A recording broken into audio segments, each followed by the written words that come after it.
Alors, j'ai pas trop l'habitude de parler devant les tribunes. C'est ma première, mon premier. Voilà, déjà ça commence. Merci. 1, 2, 3, 1, 2, 3.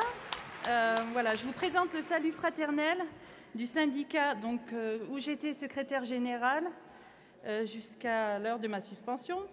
Donc du syndicat de FO EHPAD Bolène, du syndicat du CH d'Orange, dans le Vaucluse bien sûr, du syndicat de Montfavet et d'Avignon.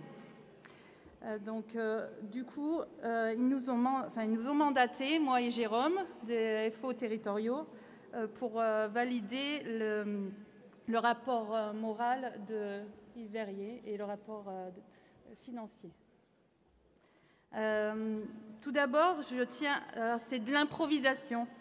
Tout d'abord, je tiens à remercier la Confédération, la Fédération, qui nous font bien remonter au niveau local, qui nous font bien descendre, au niveau local, toutes les informations nécessaires pour pouvoir nous battre contre des directions qui y vont des fois un peu trop lourdement sur les agents et qui en profitent aussi de l'ignorance de tout ce qui se passe au niveau national.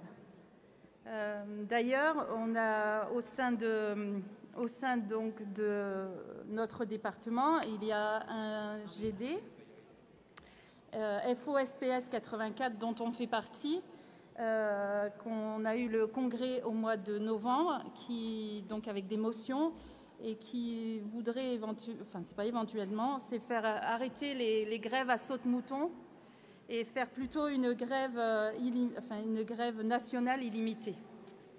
Donc ça, c'est quelque chose qu'on fait remonter. Et aussi, il y a aussi au niveau du plan Ségur, donc il n'y a pas tout qui a été marqué dessus. C'est par rapport au CTI. Alors, les hospitaliers, ils l'ont eu, mais au niveau des territoriaux, donc du personnel territorial, où ce personnel-là des maisons de retraite, ils ne l'ont pas encore. Donc, si on pouvait faire quelque chose aussi, monsieur camarade Yves Verrier, si vous pouviez m'écouter, s'il vous plaît, dans le sens où... en fait, tout le personnel hospitalier l'a eu, mais tous les personnels des maisons de retraite territoriaux, ils ne l'ont pas encore. Donc, du coup, si vous pouviez faire quelque chose, que ça soit bien acté, c'est dit, mais c'est pas acté, donc c'est pour ça. Après, grâce à vous, en fait, on a eu donc l'obtention quand même du CTI, donc des 183 €. Donc ça, merci beaucoup. Parce que c'est une avancée primaire, même s'il y en a d'autres qui veulent plus, mais nous, FO a quand même obtenu ça. On a obtenu aussi la prime Covid, quand même, de 1 000 €, qui a bien mis du beurre dans les épinards.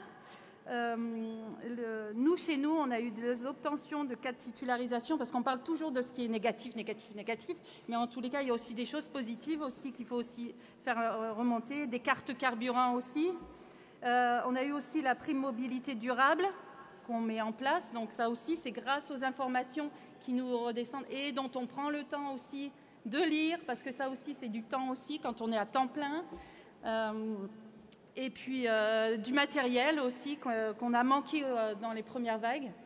Et en fait, je veux pas revenir sur ce qui a déjà été dit par Audrey Jolibois.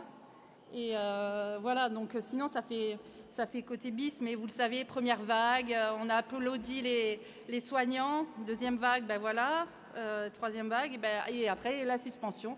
Et en fait, ma présence ici au niveau de la tribune, c'est pour montrer que moi, j'ai été personnel suspendu.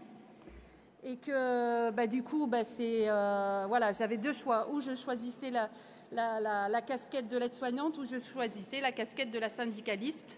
Et j'ai choisi la casquette de la syndicaliste qui, après pas mal de déboires, je vous assure, en passant par le RSA et tout ce qui s'ensuit, les restos du cœur aussi, je vous dis pas aussi au niveau mental,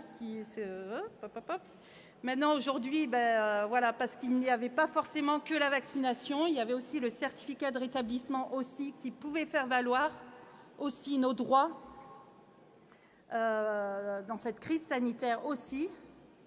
Et que du coup, j'aurais montré aussi même à ma direction qu'avec un certificat de rétablissement, on pouvait aussi travailler. Donc ça a été une dure épreuve aussi parce qu'ils ne l'ont pas fait. Donc ils ne l'ont pas appliqué. Et finalement, tant bien que mal, j'ai retrouvé du travail. Et je vous donne dans le mille dans quoi je travaille. Alors Aide-soignante, dans quoi je travaille? Aide-soignante. Voilà, aide-soignante à domicile. Donc avec une nouvelle direction qui a bien fait le nécessaire en prenant en compte le certificat de rétablissement. Et voilà, donc je suis là aussi pour faire respecter les droits et respecter mes valeurs aussi qui sont... Voilà. Parce qu'aujourd'hui, finalement, on manque de personnel. Alors qu'on a besoin du service public aussi. Et donc... par les déboires du gouvernement, et ben voilà où est-ce qu'on en est aujourd'hui. Finalement, on se faisait des tests, mais des tests pourquoi? Voilà, pour rien, forcément, puisque même en faisant grève aussi le 15 septembre, donc voilà. Mais fort heureusement, il y a quand même le syndicat FO qui est toujours présent chez nous et qui bataille aussi pour d'autres choses, mais ça sera plus tard pour un autre congrès confédéral. Et je tiens donc à remercier la fédération, la confédération, et vive FO!